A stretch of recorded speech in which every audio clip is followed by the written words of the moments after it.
Student submitted the most disturbing living history project I've ever seen. One of the worst parts about being a middle school history teacher is the BS living history assignments we give at the end of every school year. You usually expect students to sit with their grandparents and record their oldest memories, but after watching Olivia's project, I have no choice but to report it to the police. So I went home and prepared for a long night of, I only owned 2 pairs of pants when I was your age, and my brother got beat with a newspaper for hitting a baseball into a neighbor's yard.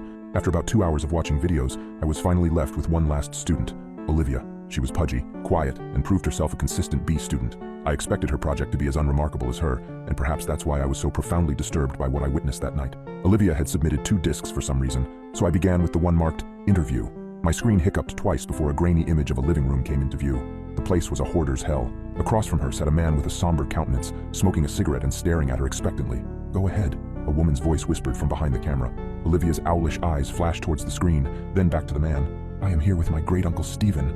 He is going to tell us about his oldest memories from being in the army." Great-uncle Stephen looked like he'd rather be in a goddamn trench at the moment, but he waited patiently for the questions to begin. Not surprisingly, Olivia read verbatim from the suggested question sheet I had handed out to the students. He answered her curtly.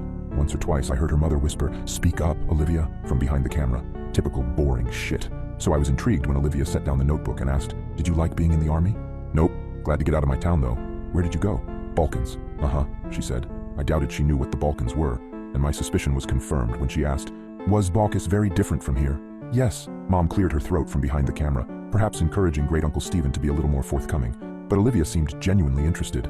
"Uncle Stephen," she asked, "what is your very worst memory from the army?"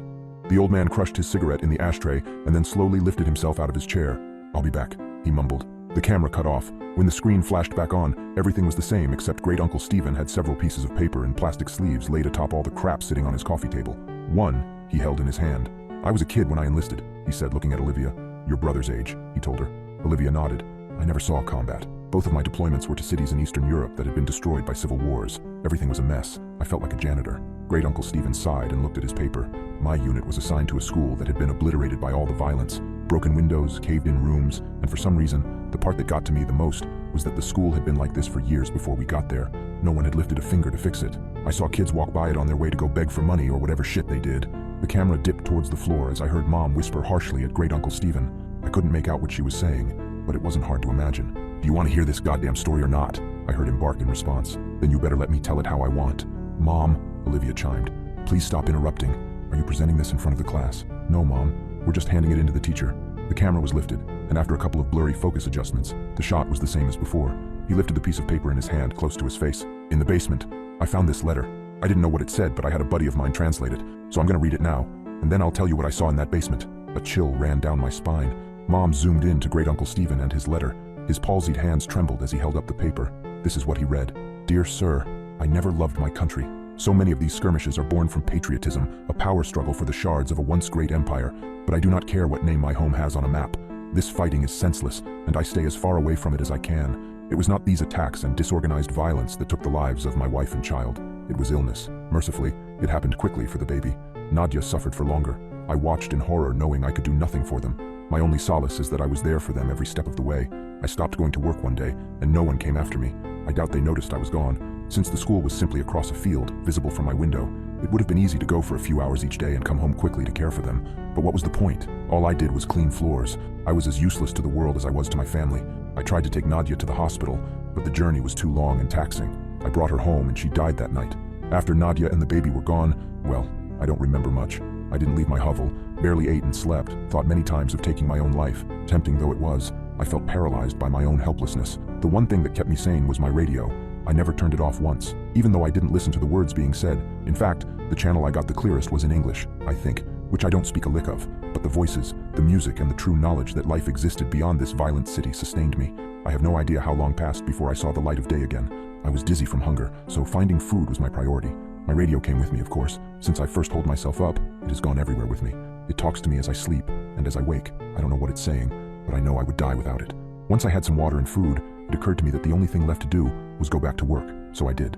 The following morning, I simply returned to the school where I was a janitor and got back to work. Nobody made a big deal out of it. Like I said, Nadia had been sick for a long time, and those who worked at the school knew it. I appreciate that no one had pestered me to come back to work during the hardest days of my life. The teachers never said much to me, but we smiled at each other in the halls, and that mutual respect was perhaps the reason I decided to come back at all. The place had gone to the dogs without me, so I simply grabbed my broom and rags from my closet and set to cleaning. Everyone is grateful to have me back, I know. And the best part is that nobody minds my radio. I bring it with me everywhere and keep the volume low enough not to disrupt the students. No one has ever complained. In fact, I suspect they like it. The schoolhouse is not very big, but does require a lot of maintenance. The floors are always sticky and stained, so I spend most of my time mopping. Kids make messes. I guess that's why I'm still in business. Sometimes I have to move things around to make sure I get every spot on the floor beautiful and clean, but I take pride in that. And the repairs. The school always needs tune-ups here and there, and I'm happy to help. Some days I'm reconstructing a desk that broke as I whistle along with the radio. Other times I handle more serious structural issues. Days when I have work like this, I feel truly instrumental, like a cog in a larger machine. How could this school survive without me? It took me a long time, but I once again feel that I have purpose. There is a larder behind the school that is full of preserved food. In lieu of payment, I'm allowed to take as much food as I need. That arrangement is fine. What would I do with money anyway? I used to bring the food back to my home, just one field away from the school, but when I started sleeping in the basement, no one seemed to notice. This school is special to me, and I cannot leave it unguarded.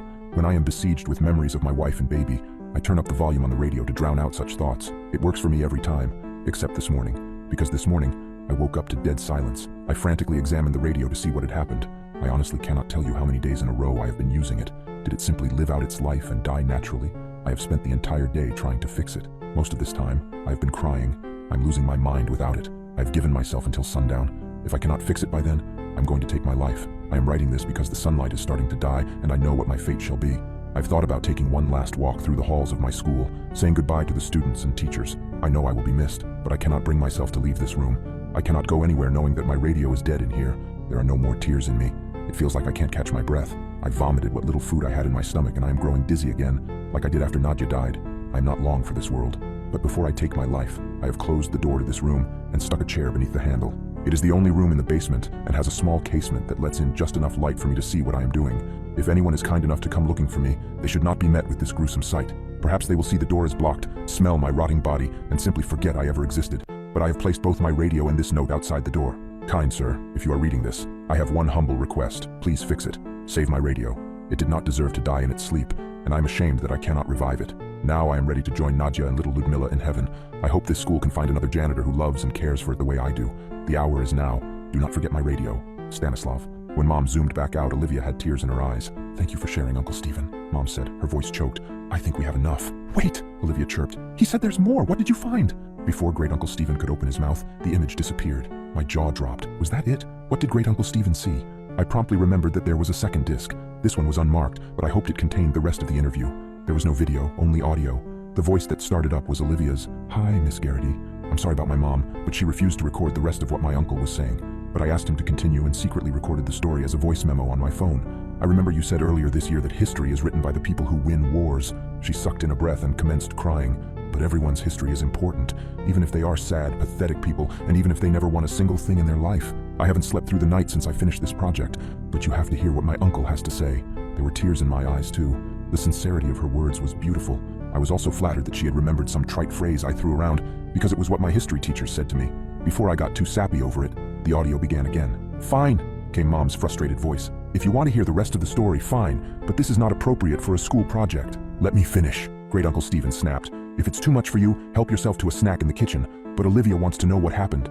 I heard her mother mumble something and walk away. Olivia and her uncle were alone. I imagined her looking at him expectantly. So, did you find the radio? Or did it get ruined when the school got blown up? He rasped, and I heard the distinct click of a lighter. That letter, he began slowly, had a date on it. What date? It was dated 2 weeks before we started rebuilding the school. Didn't you say the school had been destroyed like 2 years ago? Yes, replied Great Uncle Stephen. It had been. There was silence as I felt goosebumps on my arms. The images that came to my mind were almost too overwhelming to express, but Great Uncle Stephen put them into words effortlessly. Clearly, he had spent his whole life thinking about it. This man, this Stanislav, went to a vandalized, falling-apart schoolhouse and cleaned up blood and rubble like it was spilled drinks and dust. He smiled at dead bodies in the hallway and believed they were smiling back at him because they liked his radio. He moved around corpses so he could sweep the ground under them. The roof was half collapsed, so when it rained, he must have gotten soaking wet but was so oblivious that he didn't even feel a thing. I could hear Olivia crying steadily. I found the larder he was talking about. It was all pickled, preserved food that probably tasted like shit. Most of the stuff was moldy. Did you see the dead body? Yes, hanging from the ceiling, but still amazingly lifelike. He wasn't rotting away. This hadn't happened years ago. Did he look peaceful? She asked, a chord of desperation in her voice. Couldn't tell you. The smell was rank and his face was blue and his eyes were bulging like this. I imagined him demonstrating. And the radio? Olivia wept. I heard Great Uncle Stephen take a long drag of his cigarette. It was there, all right, and it was still on.